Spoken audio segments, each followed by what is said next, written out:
Hey, what's going on, guys? Welcome to the I Am the Possible podcast. Experience the place where possibilities become perspective. Guys, welcome into the space and into the place.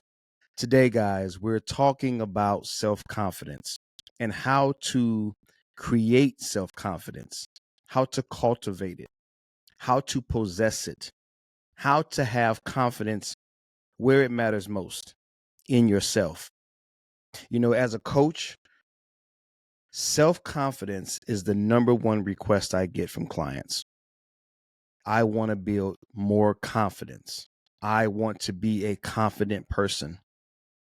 For as many years as I've known, confidence is always something that we desire, that we want more of, that we desire to express and to possess in our lives. And today I want to approach it as always from a different perspective. Rather than confidence being something that you don't possess and that you're trying to attain, that you're trying to get a hold of, I want to break confidence down, and I also want to make you acutely aware that your problem is not a lack of confidence.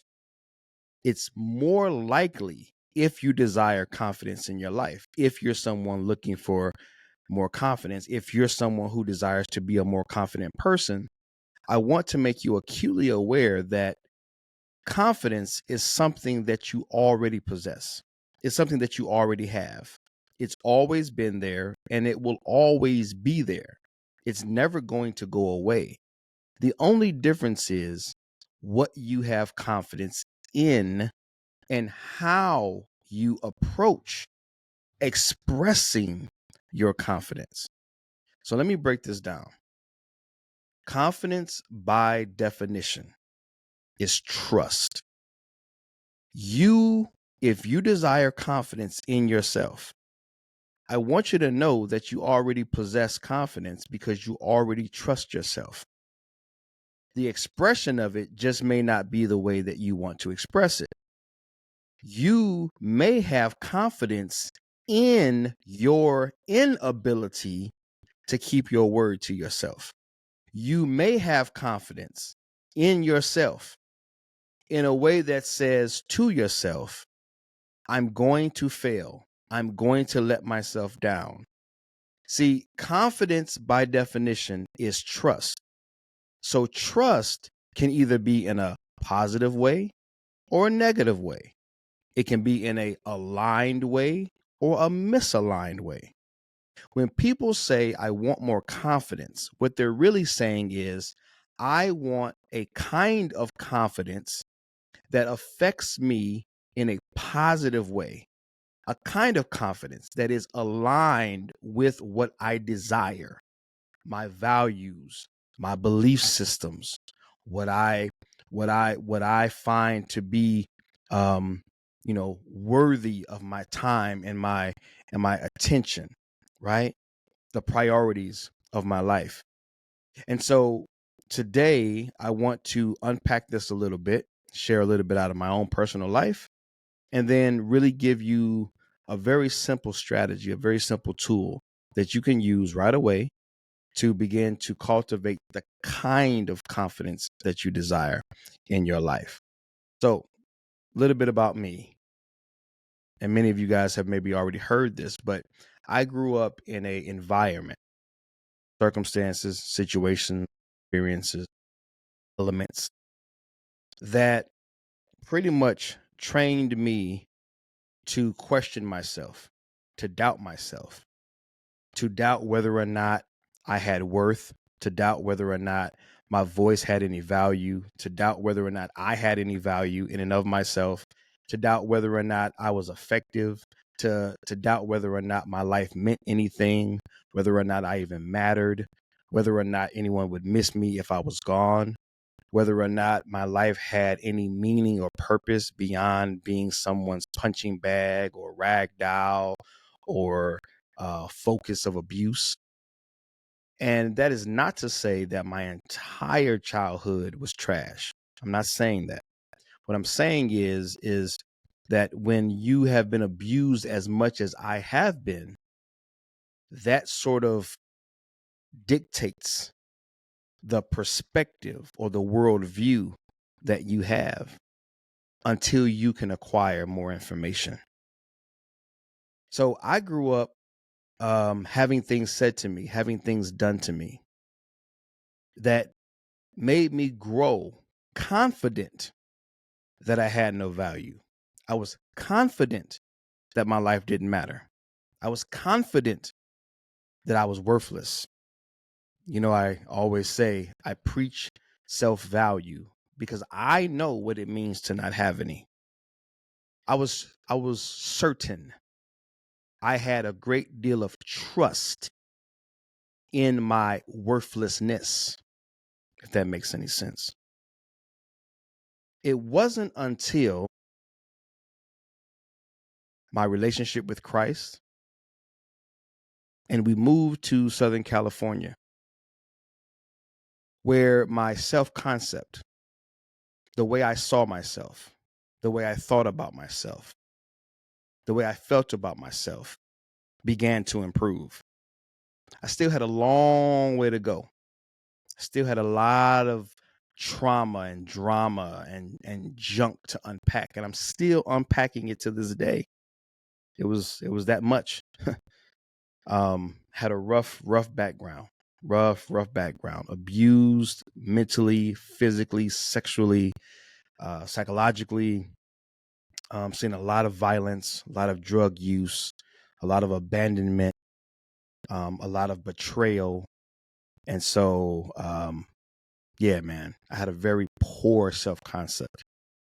And so it wasn't until I moved here to Southern California and there was a pastor at our church, Pastor Eric Brown, God rest his soul. I know he's with Jesus now. Pastor Eric at one point had invited me to share a 15-minute message at a men's group in our fellowship hall here in Pasadena. And I shared the message. And when the message was over, Pastor Eric came up to me, put a hand on my shoulder, looked me in the eye.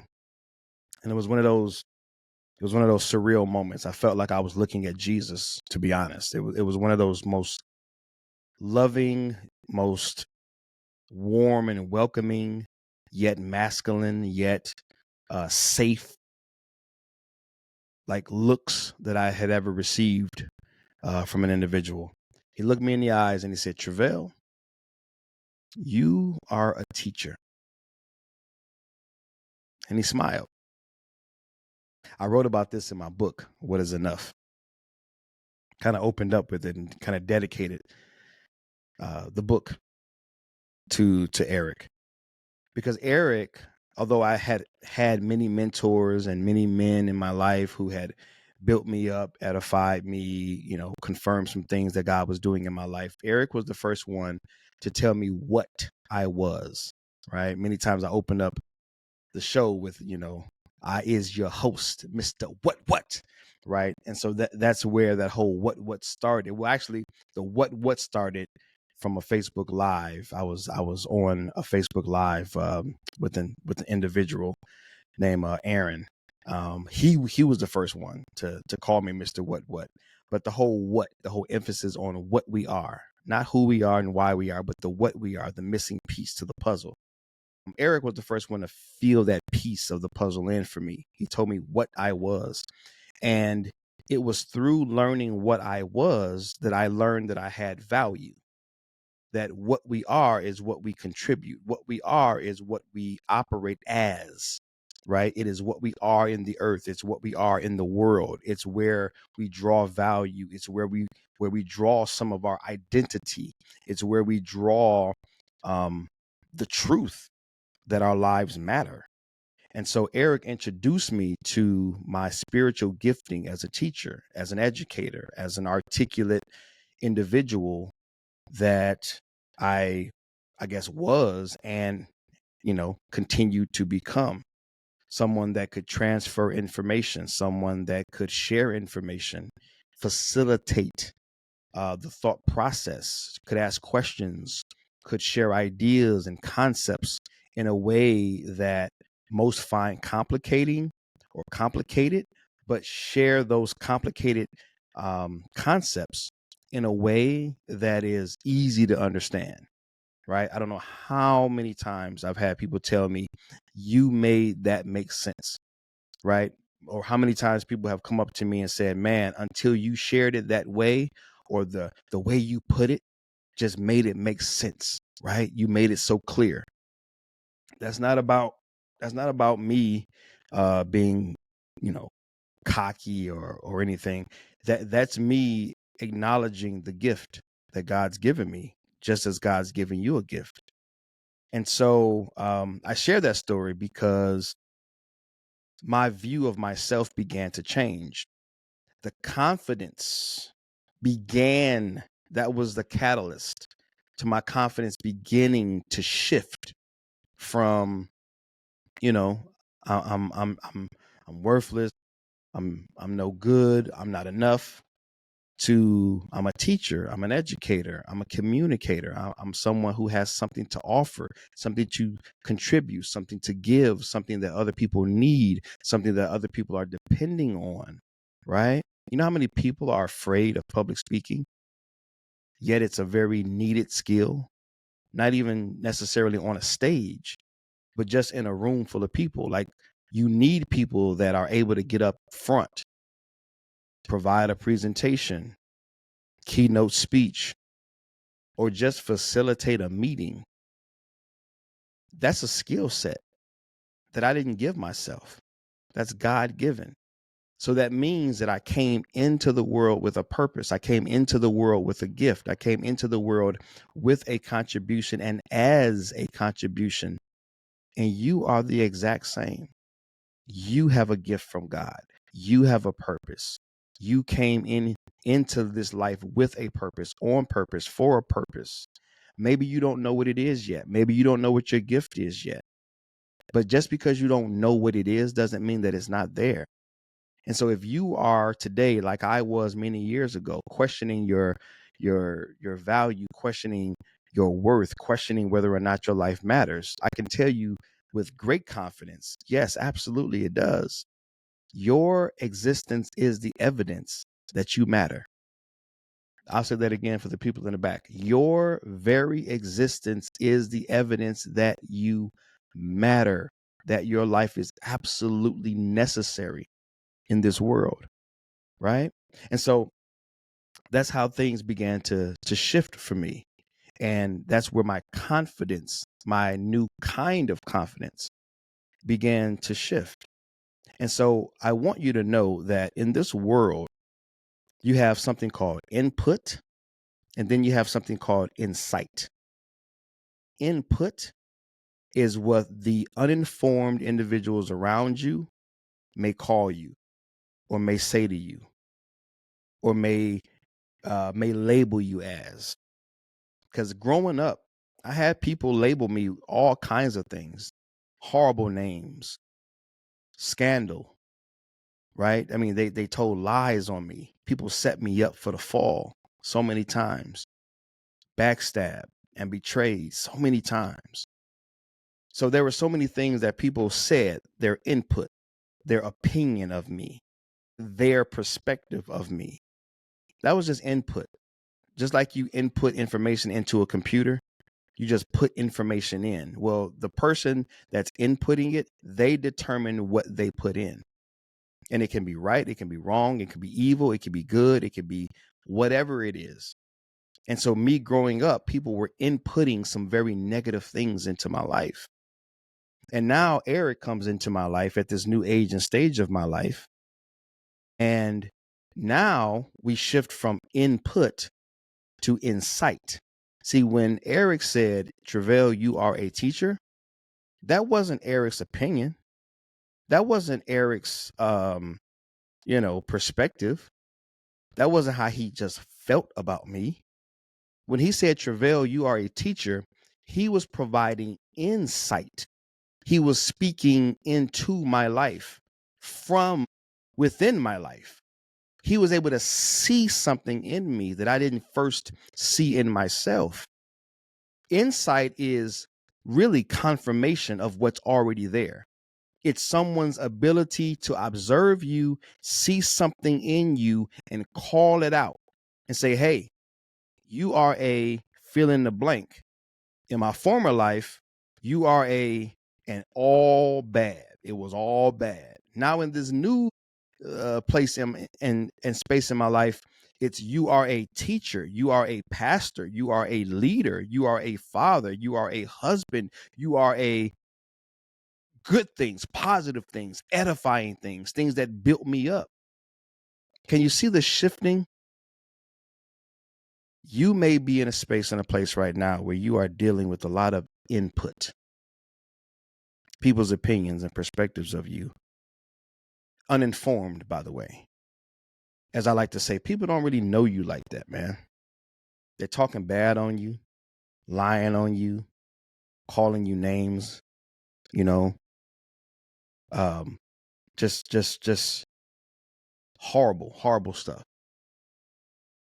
It's not true. For whatever reason, it's what they want to say. It's for whatever reason, it's what they feel like they gotta do to you and say to you. But that's input. They're just sharing what's in them. They're not revealing what's in you the way Eric did. And so as you understand and you become greatly aware and are acutely aware that you're going to always deal with input and you're going to always deal with insight, then it is going to be it's going to be your ability to be consistent in acknowledging that those two exist and being able to discern which is which and choosing for yourself which one you will accept and which one you will reject. And that's a part of the building and the creating of your confidence as well. So let's get into this, right? Now that I've kind of shared my life and shared the whole process and kind of shared some of the things that you'll have to deal with, if you are a person who wants more confidence in you, let's go back to that definition. Confidence is trust. Up until this point, you have trained to not trust yourself, or rather, let me put it this way, because remember, confidence is something that you already have. We're just going to tweak it. We're just going to improve it. We're going to align it. Okay, we're going to correct it. Your confidence doesn't need creating; it just needs correcting. Okay, your confidence does not need creating; it just needs correcting. Confidence is something that you already have. It just may not be aligned and it just may not be expressed in a way that you desire for it to be. Okay. So with that being said, right now, you may be in a space and a place in your life where you have great confidence in your ability and likelihood to fail, in your likelihood, in your ability to not keep promises to yourself, to break promises that you've made to yourself, to not keep your word, to renege on the things that you said that you were committed to, et cetera, et cetera. You name it, you frame it, you put it into your context. You know what it is for you. So, like me, maybe you grew up in an environment that caused you to doubt and to mistrust and to not like yourself very much. And because of that, the result was you just kept finding ways to fail. You kept finding ways to lie to yourself. You kept finding ways to let yourself down. Fine. Acknowledge that. That's who you are today. That's not who you're going to become. Okay. That's not who you're going to become. That's not who you are becoming.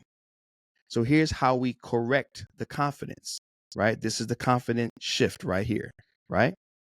What we're going to do is we're going to start, because the key is training trust in new things, the things that you want to see happen in your life. And so here's how we're going to do it.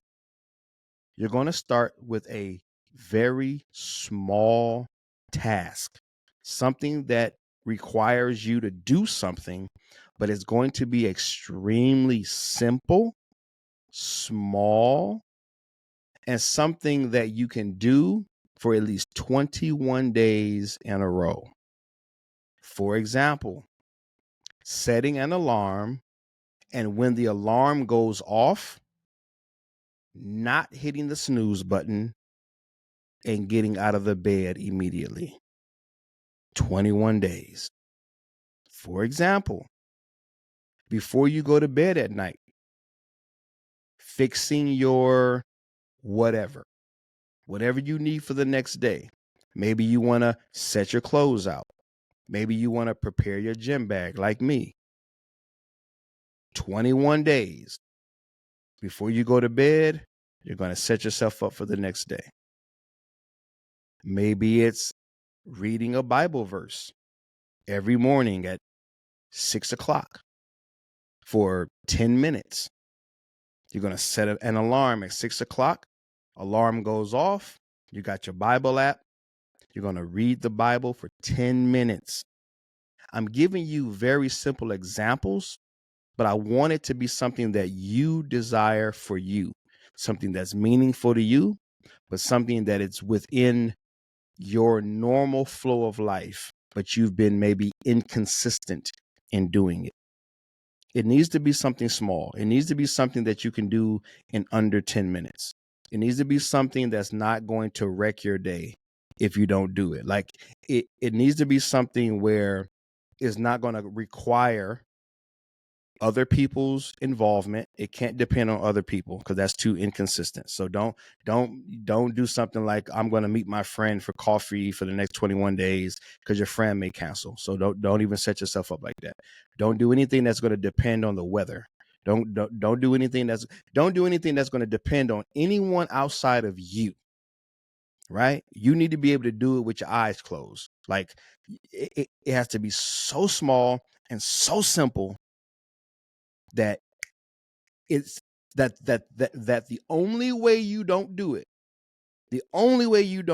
is that either, God forbid, you're dead, so it ain't gonna matter anyway. Like you're no longer here, right? or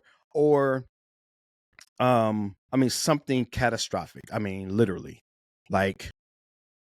And again, I don't want to be morbid or sound crazy, but like an earthquake or a tsunami or something happens and tears your whole house down and now you're displaced or something like that. Like something just ridiculously life altering.